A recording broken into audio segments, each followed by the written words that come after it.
De quoi s'agit-il? Il s'agit de trouver la tension instantanée qui varie sans cesse aux bornes du condensateur.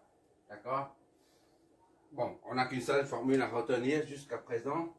Il s'en sert toujours. Et T est égal à C, la capacité dVt sur dt. Voilà. Hop là. C'est toujours cette formule, que ce soit pour calculer un courant, une tension ou une puissance, l'énergie, on se sert de ça à la base. D'accord? C'est pourquoi j'ai insisté pendant le développement du cours sur ça. Bon, on cherche Vt, donc il faut résoudre cette équation. dVt est égal à 1 sur C fois IT. On passe de l'autre côté dt. dt, c'est une quantité réelle qui varie très peu. Donc, on a deux t ici. Un d ici, un d ici. On peut donc intégrer. Qu'est-ce que ça donne? C'est une intégrale dVt est égal à, c'est une intégrale 1 sur C IT et dt.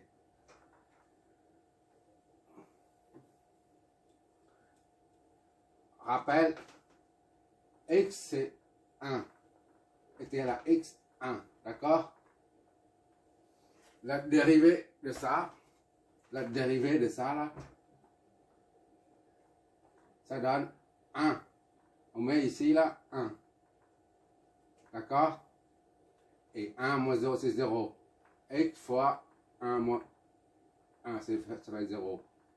Ce qui fait 1 fois 1. D'accord? X, je vais trop vite. 1 moins x, 0 c'est 1 fois 1. Tout ce qui est exposant 0 c'est égal à 1. Comme exponentielle de 0 c'est égal à 1. Fois dt. Ça fait 1 fois dt, ça fait dt. Dx. Dx. Autrement dit, dérivée de x, ça donne dx. Donc pour trouver x, on fait l'intégrale de dx, ça donne x. D'accord? Ça c'est un rappel.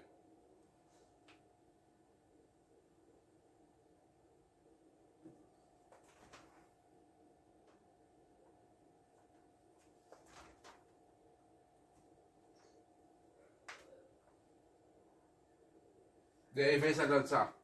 Et intégrale de ça, ça donne ça. C'est de la primitive. La dérivée de la primitive, ça donne ça. Intégrale de la différentielle, ça donne la primitive. Bon, on applique ça à ici. C'est juste un rappel.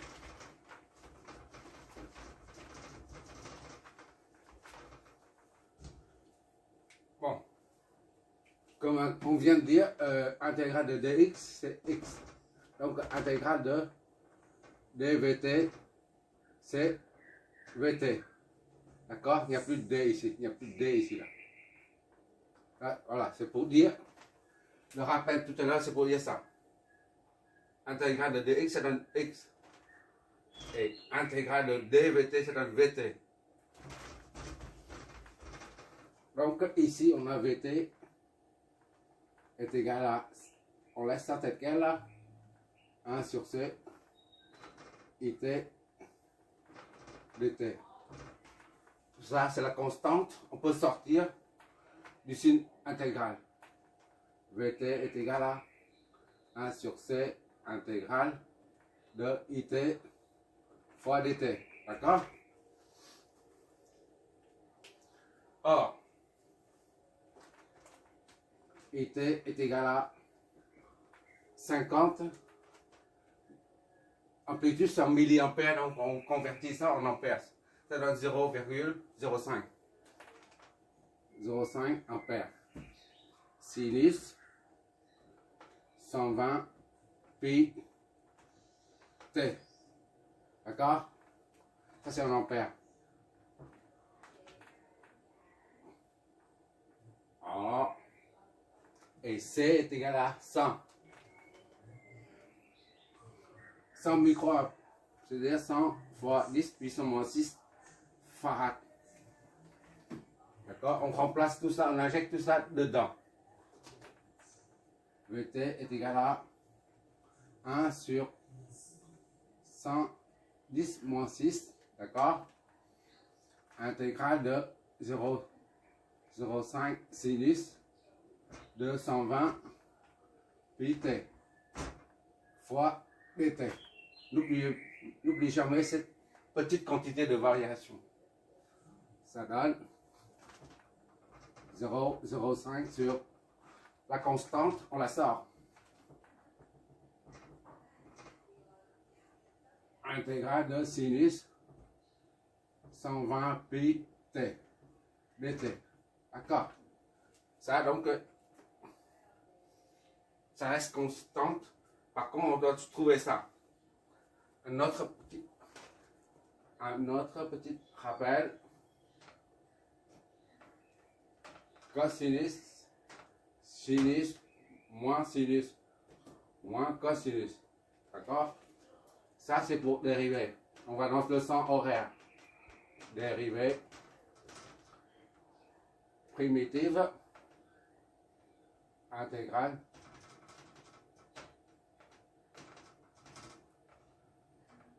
on va dans le sens anti-horaire. Donc nous on cherche ça, c'est ça, et ça c'est dérivé. Bon, c'est pas peine.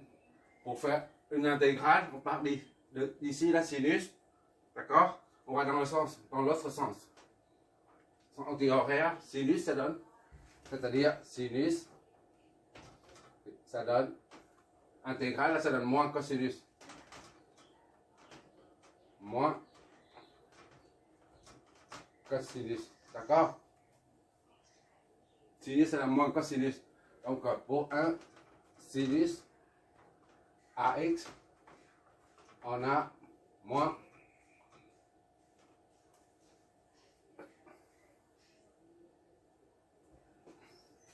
un sur A cosinus AX.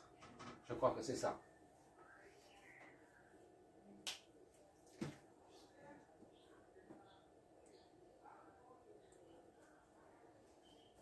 Oui, c'est ça. Bon. On reprend ici, on revient ici. VT est égal à ça divisé par ça. Ça donne 1, 500, 10 puissance 6. 10 puissance 500, c'est 500.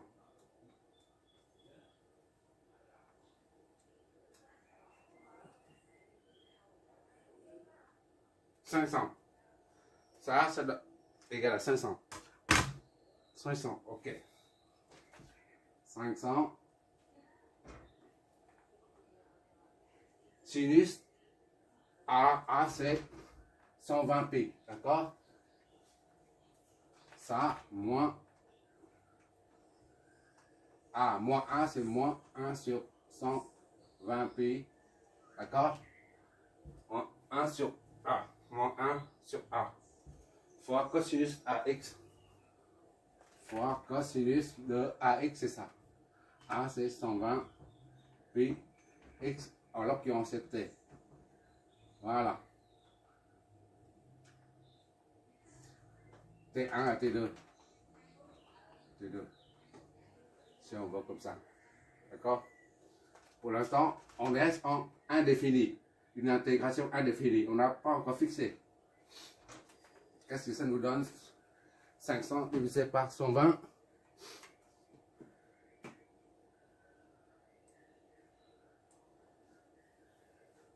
On laisse comme ça. On laisse tel quel. VT est égal à moins 500 sur 120 pi cosinus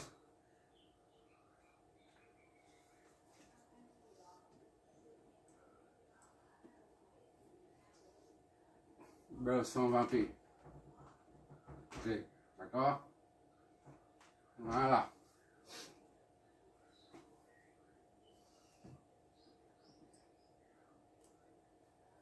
Plus, on fait une intégrale, donc il faut la constante. K. On dit K1. Voilà. Ça fois ça donne ça. Et ça fois ça fait moins, plus 500 K1. D'accord? On pose. K est égal à 500 K1. D'accord? VT est égal à moins 500 sur 120 pi fois cosinus de 120 pi T plus K. D'accord? Initialement, la tension au bord du condo, le condo est vide. Était vide initialement. C'est-à-dire il n'y a pas de charge, il n'y a pas de tension au bornes. Donc VT est nul.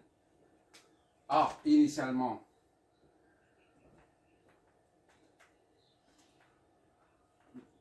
le 0 est nul. Quand T est égal à 0, initialement, la tension au bord, c'est nul.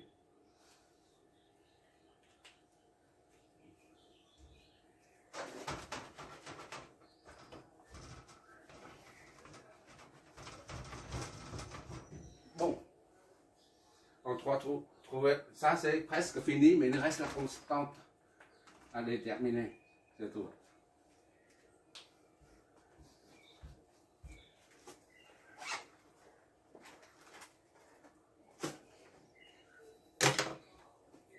Bon, on va mettre la valeur 0, on va affecter la valeur 0 à T. Qu'est-ce que ça donne? V0 à V0, on a moins 500 sur 120 pi fois cosinus de 120 pi T c'est 0. D'accord? À T0, T0 plus K est égal à 0. Puisque initialement V0 est égal à 0. Donc ici c'est moins 500 sur 120 pi cosinus de 0 plus K est égal à 0. Ça fait moins 500 sur 120 pi fois 1. Cos 0 c'est 1. D'accord? Plus K est égal à 0. Donc moins 500 sur 120 pi plus K est égal à 0. K est égal à 500 sur 120 pi. Voilà.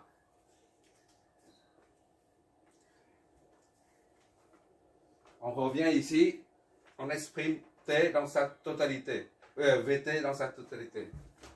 Soit, finalement,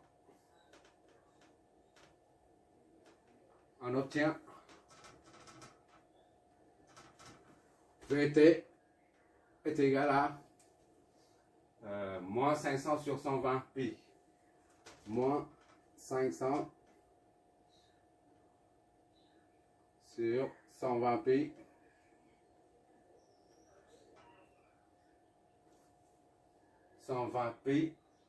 Fois cosinus 120 pi fois la variable T plus K plus 500 sur 120 pi. Voilà, dans tout ça en vol.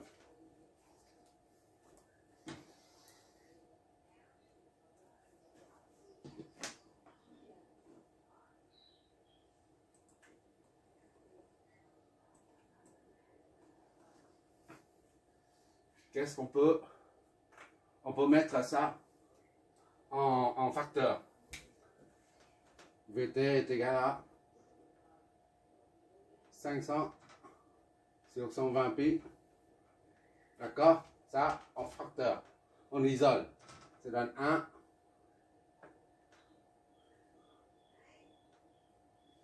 Ici, il reste 1. Ici, il reste moins.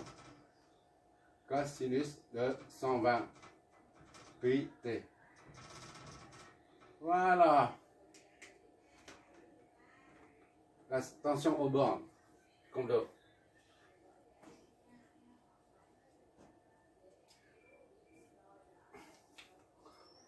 On peut vérifier sur le... On peut vérifier VT là. Sachant qu'au début, V0 est égal à 0. D'accord? Il n'y a pas de tension. Mais au fur et à mesure où le courant passe, les charges s'accumulent ici là. Et bien la tension augmente au fur et à mesure. D'accord? On vérifie par exemple à 1 milliseconde pour T à 0, c'est 0. T égale à 0, VT, V0 est égal à 0. Ça, c'est connu parce que à l'instant initial, le condo est déchargé. Il n'y a pas de charge. Maintenant, supposons qu'on est à T à 1 milliseconde. Juste 1 milliseconde. Après la fermeture de l'interrupteur, la fermeture du circuit, on a quoi? V 10 moins 3. 1 milliseconde, c'est 10 moins 3 secondes. Est égal à, on applique ça, 500 divisé par 120, pi, fois 1 moins cosinus de 120 pi fois 10 moins 3 secondes. Et qu'est-ce que ça nous donne? Vt 1 milliseconde, ça nous donne quoi?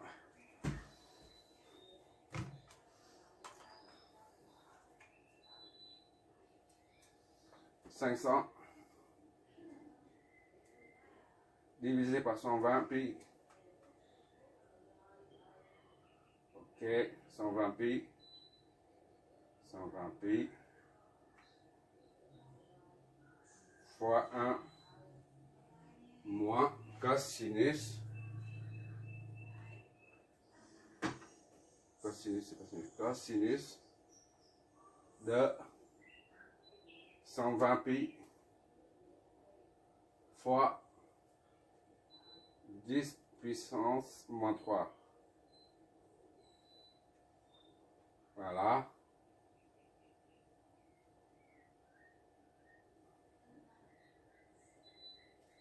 Ça fait 0, 0, 9, 3, 1. 3, 1 sous volt. Soit 93,1 millivolts. D'accord? Et si on augmente encore, on va dans le temps. Maintenant, supposons que Vt est égal à 5 millisecondes. 5 millisecondes. Alors, normalement, on doit avoir, si on remplace T par 5 millisecondes dedans, on doit avoir Vt 5 millisecondes supérieur à ça. Parce que au fur et à mesure, les charges s'accumulent, la tension augmente. D'accord? Bon, on vérifie. Je vérifie comme ça, c'est la meilleure façon en fait. C'est très pratique. V est égal à, T est égal à 5 millisecondes.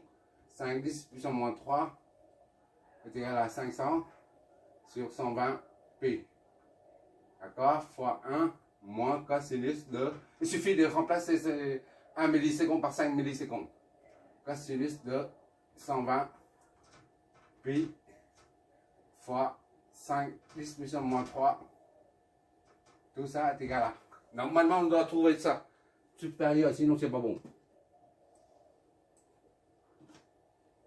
On est en 1008 volts. Bon, il suffit de changer 5. La différence est 5 au lieu de 10, de 1. 1, 10 puissance moins 3. C'est 5, 10 puissance moins 3. Il suffit de changer ça.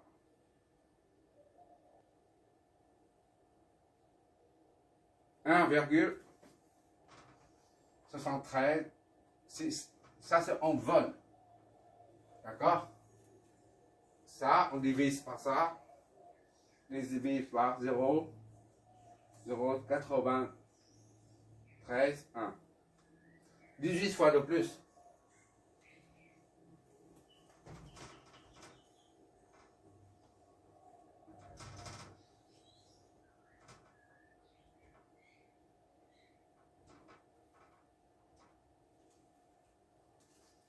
Bon, on voit ici que V, 5 secondes. Ah, en fait, vol. On voit ici que plus on va dans le temps, plus la tension augmente. D'accord? 1,74 volts au lieu de 0,09 volts. Ça signifie que plus on va dans le temps, plus les charges s'accumulent. Ça confirme. Voilà. Ah là là, il fait chaud en Asie là. Après. Combien de degrés il fait là? Ça doit être 40. Bon, c'est pas compliqué. J'ai fait tout ça, c'est pour montrer comment on manipule les différentiels, les dérivés, les intégrales. Parce qu'on aura besoin pour que les équations de Laplace. Laplace s'écrit comment ça? Laplace, et puis le circuit, Laplace, voilà, qui écrit quand machin est égal à bidule, voilà. Et puis on aura des circuits comment? Différentiels, qui partent comme ça, et puis il y a d'autres, ainsi de suite. Il y a beaucoup d'amplificateurs qui forment à la sortie une équation différentielle d'ordre 2 par exemple.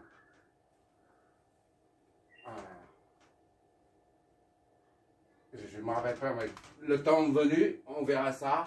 Et pour ça, il faut bien maîtriser la manipulation des dérivés, des différentiels. Surtout, il faut bien comprendre ce truc-là. Ça, c'est une quantité réelle. C'est pas comment dire, un symbole. C'est pas un symbole. C'est une quantité réelle. Une quantité réelle. S'il n'y a pas de cette quantité, on ne peut pas dériver, intégrer. Bon, le prochain. Merci d'avoir regardé.